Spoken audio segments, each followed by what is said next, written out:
അവസാനത്തിൽ ഒരു മെലിഞ്ഞ വെള്ളി ബഹിരാകാശവാഹനം ഭൂമിയുടെ അന്തരീക്ഷത്തിലൂടെ ചെറുതായി കുലുങ്ങുന്നു. Navigation system പൊട്ടിത്തെറിക്കുന്നു. മുന്നറിയിപ്പ് ഭൂമിയുടെ ഏറ്റവും ചൂടേറിയ മേഖലകളെ സമീപിക്കുന്നു. എന്നാൽ അപ്പോഴേക്കും വളരെ വൈകിയിരിക്കും. നാടകീയമായ ഒരു തുമ്പ് ഉപയോഗിച്ച് കപ്പൽ രാജസ്ഥാനിലെ മൃദുവായ മണൽക്കൂനകളിലേക്ക് ഇടിച്ചുകയറുന്നു. ഒരിക്കൽ, രണ്ടു തവണ. ഒടുവിൽ മണലിൽ മൂക്കിൽ ആഴമുള്ള ഒരു സ്ലൈഡിംഗ് സ്റ്റോപ്പിലേക്ക് വരുന്നതിനു മുമ്പ് അകത്ത് 3 അന്യഗ്രഹ സഞ്ചാരികൾ നിരങ്ങുന്നു. ഇവിടെ ഇറങ്ങാൻ അവർ ഉദ്ദേശിച്ചിരുന്നില്ല. വാസ്തവത്തിൽ അവർ സ്വിറ്റ്സർലൻഡിനെ ലക്ഷ്യമിട്ടിരുന്നു.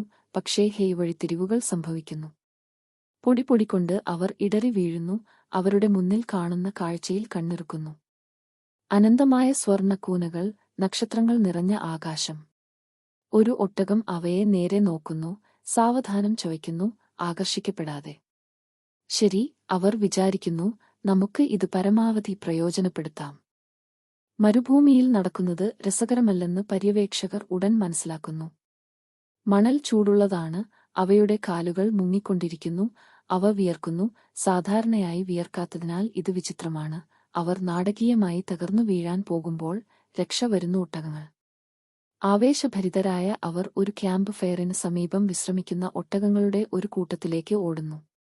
ഒരു പ്രാദേശിക ഗൈഡ് അവരെ സംശയത്തോടെ നോക്കുന്നുണ്ടെങ്കിലും അവരുടെ പ്രത്യക്ഷമായ പോരാട്ടം കണ്ട് അവർക്ക് ഒരു സവാരി വാഗ്ദാനം ചെയ്യുന്നു. പ്രശ്നമോ?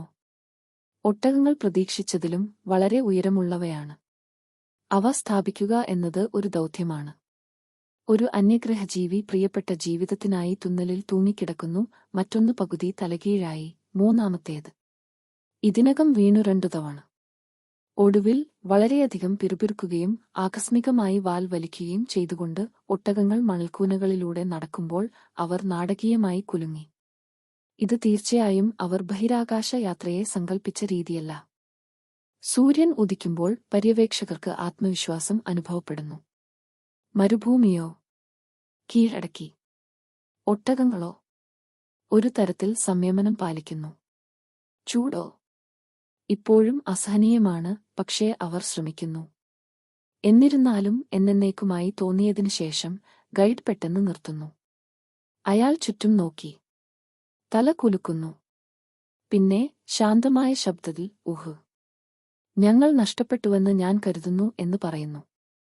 മൗനം. പര്യവേക്ഷകർ കാഴ്ചകൾ കൈമാറുന്നു. നഷ്ടപ്പെട്ടോ? മരുഭൂമിയിലോ? വൈഫൈ ഇല്ലേ? പരിഭ്രാന്തി പടരുന്നു. ഒരാൾ അവരുടെ ജലസംഭരണികളെല്ലാം നാടകീയമായി കുടിക്കാൻ തുടങ്ങുന്നു. മറ്റൊരാൾ കയ്യിൽ വിടവാങ്ങൽ കുറിപ്പ് എഴുതാൻ തുടങ്ങുന്നു.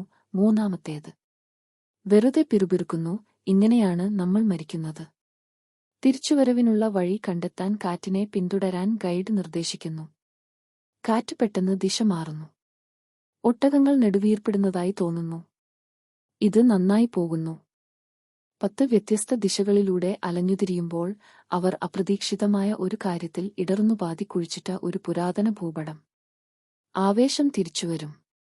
വിചിത്രമായ അടയാളങ്ങളും എക്സ് പോലെ കാണപ്പെടുന്നതും വെളിപ്പെടുത്താൻ അവർ മണൽ തേക്കുന്നു.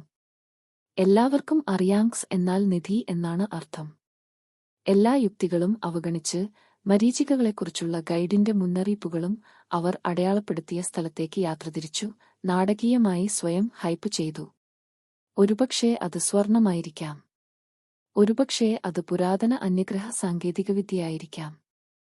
ഒരുപക്ഷേ അത് നിലത്ത് ഒരു വലിയ ദ്വാരം. അയ്യോ! അവർ പ്രതികരിക്കുന്നതിനു മുമ്പ് അവരുടെ കാലുകൾക്ക് താഴെയുള്ള മണൽ തകർന്നു വീഴുന്നു. ഓരോരുത്തരായി അവർ ഇരുട്ടിലേക്ക് വീഴുന്നു. വഴി മുഴുവൻ നിലവിളിക്കുന്നു. ധേഡ്! വേദനയോടെ ഞെരങ്ങിക്കൊണ്ട് അവർ ഒരു ഗുഹയിൽ വീഴുന്നു. അവയ്ക്ക് മുകളിൽ ദ്വാരം സ്വയം അടയ്ക്കുകയും ഒരു ചെറിയ പ്രകാശം മാത്രം അവശേഷിക്കുകയും ചെയ്യുന്നു. കുടുങ്ങിപ്പോയി. നല്ല വാർത്ത. അവർ ഒറ്റയ്ക്കല്ല. മോശം വാർത്ത. അവർ അങ്ങനെയായിരിക്കണമെന്ന് അവർ ശരിക്കും ആഗ്രഹിക്കുന്നു. കാരണം അവരുടെ മുന്നിൽ നിൽക്കുന്നത് വളരെ ആശയക്കുഴപ്പത്തിലായ, വളരെ ദേഷ്യമുള്ള മരുഭൂമി കൊള്ളക്കാരുടെ ഒരു കൂട്ടമാണ്. ക്ലാസിക് ഡെസേർട്ട് ഗിയർ ധരിച്ച കൊള്ളക്കാർ അന്യഗ്രഹജീവികളെ തുറിച്ചുനോക്കുന്നു. അന്യഗ്രഹജീവികൾ തിരിഞ്ഞു നോക്കുന്നു. അസുഖകരമായ ഒരു നിശബ്ദതയുണ്ട്. അപ്പോൾ ഉഹ് ഹായ്. കൊള്ളക്കാർ രസിക്കുന്നില്ല. ഈ വിചിത്രമായ തിളങ്ങുന്ന കണ്ണുകളുള്ള ജീവികൾ ആരാണെന്ന് അറിയാൻ അവർ ആവശ്യപ്പെടുന്നു. പര്യവേക്ഷകർ വിശദീകരിക്കാൻ ശ്രമിക്കുന്നു. അവർ ഇവിടെ ഒന്നും മോഷ്ടിക്കാനല്ല വന്നത്, അവർ തെറ്റായ സമയത്ത് തെറ്റായ സ്ഥലത്ത് വീണു. കൊള്ളക്കാർക്ക് ബോധ്യപ്പെട്ടതായി തോന്നുന്നില്ല. ഒരു അന്യഗ്രഹജീവി അവരെ മാന്ത്രികവിദ്യ കൊണ്ട് ആകർഷിക്കാൻ തീരുമാനിക്കുകയും ഒരു കൂൾ അന്യഗ്രഹ ഉപകരണം പരീക്ഷിക്കുകയും ചെയ്യുന്നു.